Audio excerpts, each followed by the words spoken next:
Lego man, what are you doing? Recycling old video topics and just doing the same thing you had done in the past. Yeah, this is a video that we've done before. And unfortunately, it's one that if you've been a long-time viewer of this channel, you might actually recognize as pretty much exactly like the same thing as what it is today. But the last time we made this type of video, it was on, when the heck was this uploaded? March 27th, 2020. So it's been over 2 years, but the topic, the uncertainty, the conversation, I feel like part of that remains the same.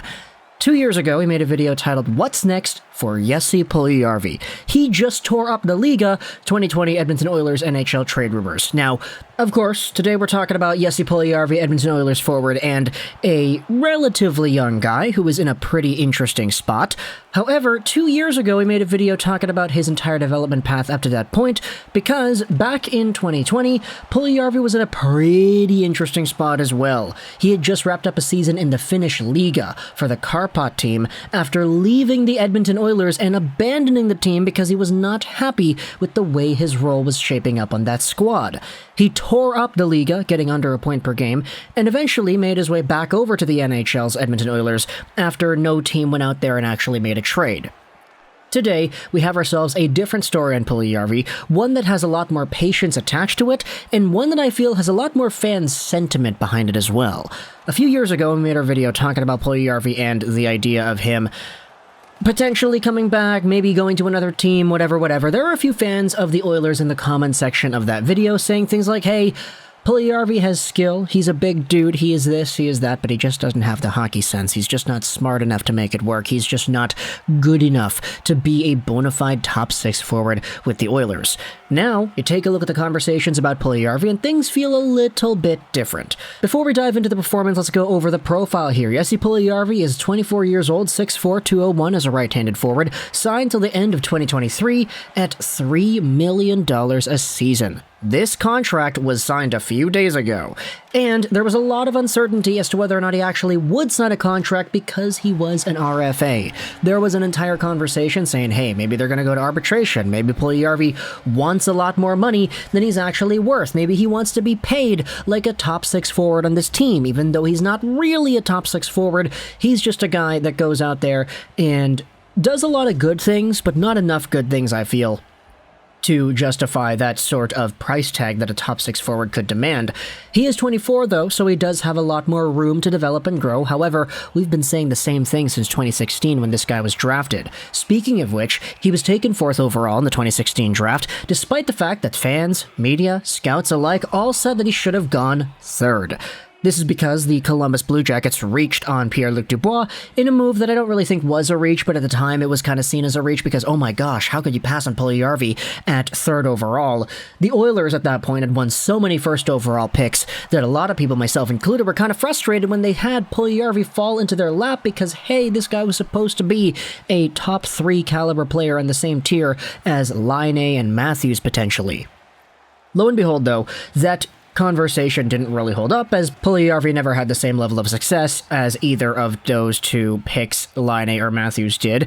Instead, this previous season, we saw Puljujarvi get 36 points in 65 games played. Now, that's not bad. 36 divided by 65, multiplied out by 82. He was on pace for a 45-point year, which is not terrible, and especially not for a guy that's kind of fighting for a top 6 spot. He actually had some great advanced analytics as well, and you take a look at the advanced analytics of all the players on the Oilers, other guys like McDavid, like Draisaitl, like Nugent-Hopkins, all these players played better when they had Puljujarvi on their wing versus when they did not have him. He improved their ability to get the puck, create more chances, and score more goals too.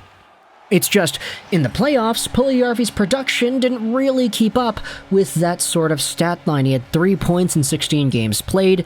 He was not producing like a guy that a lot of people thought would be fighting for a top 6 role, and a guy that was in a contract year as well. Now you had yourselves this negotiation process in the offseason that said, hey, he maybe wants a bigger role, he might want top 6 money, but he's just not a top 6 forward with this specific group of players, and we saw in the playoffs that he didn't really step up in the way that he probably should have if he wanted to prove that yes, he is a top 6 guy. And so, when he signed a 1-year contract after the negotiation process took a few days, we were all kind of like, interesting. What now? Ken Holland recently had an interview on CHED 630 Edmonton, Alberta radio, and he pretty much summed up the Puljujarvi situation with a whole bunch of sentences that don't really say anything. He pretty much said in this 2-minute audio clip that's on Reddit that they're not trying to trade this guy and that there's a lot of work that one needs to put in before becoming a top 6 player and developing at the NHL level. It's all basic stuff. But at the end of the day, Ken Holland, based off of this interview, goes out there and says that, yeah, the Oilers are going to try, and that's the key word, try to make things work with Puljujarvi. Now, the comment section of this post has evolved into an entire discussion about Ryan McLeod and how the Oilers should be signing him instead, but I wanted to focus on Puljujarvi here because with 1 year left as an Edmonton Oiler, potentially speaking, I think we're starting to approach that Infinity War territory. Not Endgame just yet, but we're here at Infinity War, right before the Endgame, because Puljujarvi will still expire after this contract as an RFA, but as a guy who is 24 years old, 24 years old, this will probably be the last full shot that he's got at being a guy in the top 6 of the Edmonton Oilers lineup. This is what Jason Gregor said after Taylor Yamamoto signed his $3.1 million AAV extension on, when the heck was that? Last week? Fair deal for both sides. Yamamoto and Puljujarvi will both battle to be in the top 6, along with McDavid, Draisaitl, Kane, Hyman, and Ryan Nugent-Hopkins. So, at the end of the day, this feels like the last man standing kind of situation. Yamamoto and Puljujarvi, who is going to be the guy to take over that top 6 right-wing spot? There are a lot of good players on the Oilers, and a lot of these guys, Yamamoto and Puljujarvi included, have a lot more to show for. It's just the recent playoff stint where the team went to the 3rd round saw the worst out of Puljujarvi, and there's a lot more reason to believe that the transition into becoming a bona fide top winger is gonna have a lot more roadblocks now than we thought there would be when he was drafted back in 2016. And so, with all things considered, I think what's next for Puljujarvi, it's gotta be a season where he goes out there and actually fulfills his point potential, right? I mean, we said he had a 45-point pace in 2021-2022, but 36 points is not 45 points. He's got to go out there and be healthy enough to play 82 games and put up good numbers in the process. If Puljujarvi goes out there and puts up 45, 50, 55 points in next year's worth of play, then okay, good for you, get your money, be a top 6 forward, and live out the rest of this career in Edmonton. But if he goes out there and has yet another season where he only produces at, let's say, okay, worst case scenario, he had 3 points in 16 games in last year's postseason run, 3 Divvy 16, multiplied out by 82. If he produces at a 15-point pace next season, gone. He's traded. Even this offseason, we had ourselves some reports from the Oilers saying that they were upset with the lack of trade value that Puljujarvi had in the market. And the way things have gone with his development, I'm not really too surprised to see that be the case, especially with the demands that he apparently had, that he may have wanted top 6 money, that he wants a top 6 spot, when you could say that he probably doesn't deserve it in the most guaranteed way possible just yet. I get it, he had a great regular season last year, and he had some very good underlying numbers, but the playoffs really do showcase the best and the worst of some players, and for Puljujarvi, unfortunately, you could say it was a bad 16-game sample size for him, but at the end of the day, he's going to have to show off in this 22-23 season that he's a lot more than what he was when the Oilers went to the 3rd round. So, talk in the comments your thoughts about Jesse Puljujarvi and the entire conversation over here as to what's next with him in his career.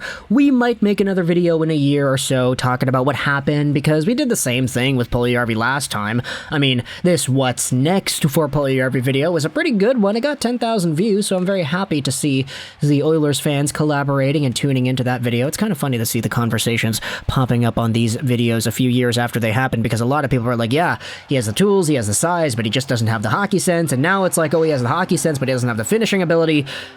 He's a good player, but is he a top 6 guy? Talk to me in the comments your thoughts. I hope you enjoyed this Rosén, and bye.